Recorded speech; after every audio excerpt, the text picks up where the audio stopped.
बिहार में लोकसभा चुनाव के दौरान निर्दलीय प्रत्याशी दमदार तरीके से अपना ताकत दिखाया और राजस्थान में भी बाड़मेर में रविंदर सिंह भाटी ने अपना ताकत दिखाया और अमृतपाल ने पंजाब में जो है अपना ताकत दिखाया। लेकिन चर्चा बिहार की हो तो पप्पू यादव जो है पूर्णिया से चुनाव जीतते हैं। पप्पू यादव जी, आपको चुनाव जीतने के लिए ढेर सारी शुभकामनाएं और बधाइयां। आपके साथ आपके ही पार्टी के लोगों ने विश्वासघात किया।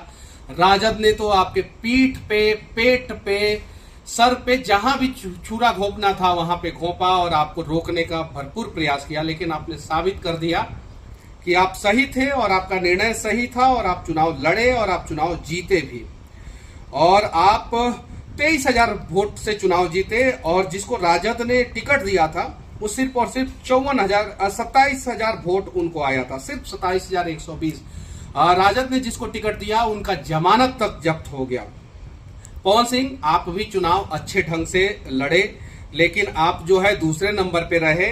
और उसके बाद से बक्सर से जो है आनंद मिश्रा जी, वो भी चुनाव अच्छे ढंग से लड़े और इस वजह से जो है बक्सर से मिथिलेश तिवारी जी हार गए। आनंद मिश्रा को जो है 47,000 वोट आया और मिथिलेश तिवारी जी जो है 30,091 वोट से चुनाव हार गए। ये निर्दलीय प्रत्याशी ने सिर्फ और सिर्फ भारतीय जनता पार्टी या एनडीए गठबंधन को नुकसान नहीं पहुंचाया है, इन निर्दलीय प्रत्याशियों ने राजद को भी नुकसान पहुंचाया। पूर्णिया में जो है पप्पू यादव ने राजद को नुकसान पहुंचाया। पवन सिंह के वजह से जो है एक और असर पड़ा। आरा में जो है आरा के जो सांसद आरके सिंह जब जाके पवन सिंह के क्षेत्र में बोले थे कि नचनिया बजनिया को वोट क्यों दोगे, तो इसका सेंटिमेंट जो है वो आरा में भी देखने को मिला और बहुत सारे राजपूत वोटर जो है वो आरके सिंह से नाराज हो गए। और वहां पे जब पवन सिंह चुनाव लड़ रहे थे तो कुशवाहा वोटर भी नाराज हो गए थे और कुशवाहा वोटर जो है लामबद्ध हो गए थे महागठबंधन की तरफ। ये सारी चीजें देखने को मिला। इसलिए जो है आप उजियारपुर में जो नित्यानंद राय जी जो है लगभग 3 लाख वोटों से जीतने वाले थे, उनका मार्जिन घट गया। और भी बहुत सारी जगहों पे घट गया, जैसे पूर्वी चंपारण में जो है वो मार्जिन घटा क्योंकि वहां से कुशवाहा प्रत्याशी खड़े थे और कुशवाहा वोट जो है वो नेचुरली जो है वो भारतीय जनता पार्टी को वोट करने वाला, मतलब कि एक कास्ट अगर समीकरण देखा जाए तो है। लेकिन निर्दलीय प्रत्याशियों का दमदार तरीके से प्रदर्शन रहा बिहार में और सबसे ज्यादा चर्चा जो है बिहार में निर्दलीय प्रत्याशियों का हुआ। हालांकि मैं जो है चुनाव नहीं लड़ा और मैं जब चुनाव नहीं लड़ा तो वहां पे आपको देखने को मिला कि 1,37,000 वोट से जो है डॉक्टर संजय जायसवाल जी चौथी बार जो है सांसद बने। वहां पे अगर मैं चुनाव लड़ता तो वहां पे भी कुछ समीकरण जो है तो मैं मोदी जी के लिए, मोदी जी को मजबूत करने के लिए अपना निर्णय लिया कि मुझे चुनाव जो है इस बार नहीं लड़ना चाहिए। और बस मैं हर एक पार्टी से विनती करूंगा, चाहे वो महागठबंधन हो या एनडीए हो, आप जब प्रत्याशी का सिलेक्शन करते हैं तो एक बार ग्राउंड सर्वे आप कराइए, लोगों से आप एक बार पूछिए कि आखिर जो है एग्जैक्ट प्रत्याशी आपके क्षेत्र में कौन से प्रत्याशी जो है फिट बैठेंगे। और ये सबसे बड़ा डेंट जो है, इसका जो है असर जो है सबसे बड़ा, वो आपको उत्तर प्रदेश में देखने को मिला। हालांकि राजस्थान का जो है कहानी कुछ और था और महाराष्ट्र का कहानी कुछ और था, लेकिन उत्तर प्रदेश में ये कहानी आपको देखने को मिला कि कुछ ऐसे प्रत्याशी थे जो काम नहीं करते थे, क्षेत्र में दिखते नहीं थे और बहुत दिनों तक क्षेत्र से गायब रहते थे। तो उन्हें लोगों ने वोट नहीं दिया या वोट घर से निकले नहीं, वोटिंग परसेंटेज डाउन हुआ।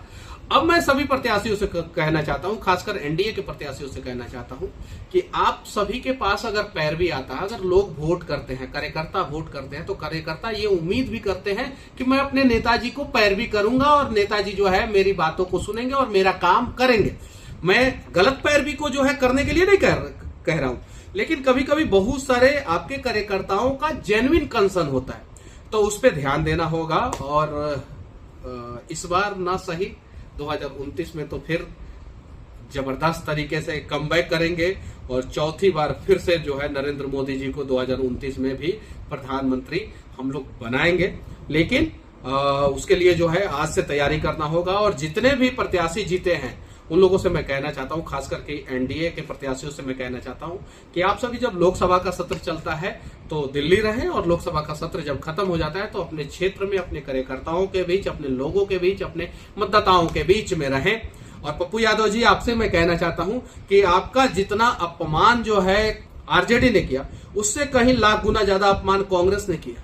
पहले तो आप अपने पार्टी का विलय कांग्रेस में किए, और उसके बाद से कांग्रेस ने आपके पीठ पीछे खंजर घोंपा, तेजस्वी यादव की बातों को मानते हुए जो है आपको पूर्णिया से टिकट नहीं दिया कांग्रेस ने, और आप जो है पूर्णिया से चुनाव लड़ने वाले थे। उसके बाद से जो है आप और भी जगहों से ट्राई कर रहे थे, लेकिन राजद के राजकुमार तेजस्वी यादव का कांग्रेस पे एकदम प्रेशर था कि पप्पू यादव को कहीं से टिकट नहीं देना है, और आपको पूर्णिया से निर्दलीय चुनाव लड़ना पड़ा। जबकि आपने बोला था कि हम मर जाएंगे, कांग्रेस नहीं छोड़ेंगे, लेकिन आपको निर्दलीय चुनाव लड़ना पड़ा। तो मैं आपसे यही कहूंगा कि 5 साल स्वाभिमान के साथ समझौता मत कीजिए, और जिस प्रकार से आप निर्दलीय जीते हैं उस प्रकार से आप निर्दलीय रहिए वहां पे पूर्णिया में, और काम कीजिए। और वरना अगर आपके पीठ पीछे किसी ने खंजर घोंपा है, उसको सबक सिखाइए। जिन जिन लोगों ने आपको धोखा दिया, उन लोगों को सबक सिखाइए।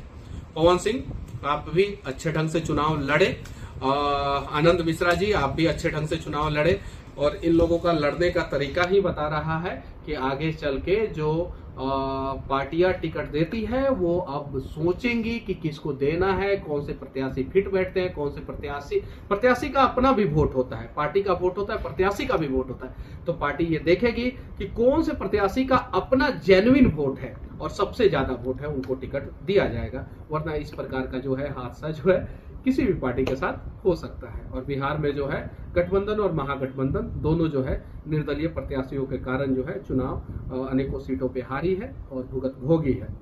आप लोग जो है निर्दलीय प्रत्याशियों के बारे में क्या सोचते हैं, पवन सिंह के बारे में क्या सोचते हैं, पप्पू यादव के बारे में क्या सोचते हैं, आनंद मिश्रा के बारे में क्या सोचते हैं, कमेंट करके जरूर बताना। और बिहार की राजनीति किस करवट बदल रही है, इसके बारे में भी आप लोग अपना राय जरूर रखना। जय हिंद।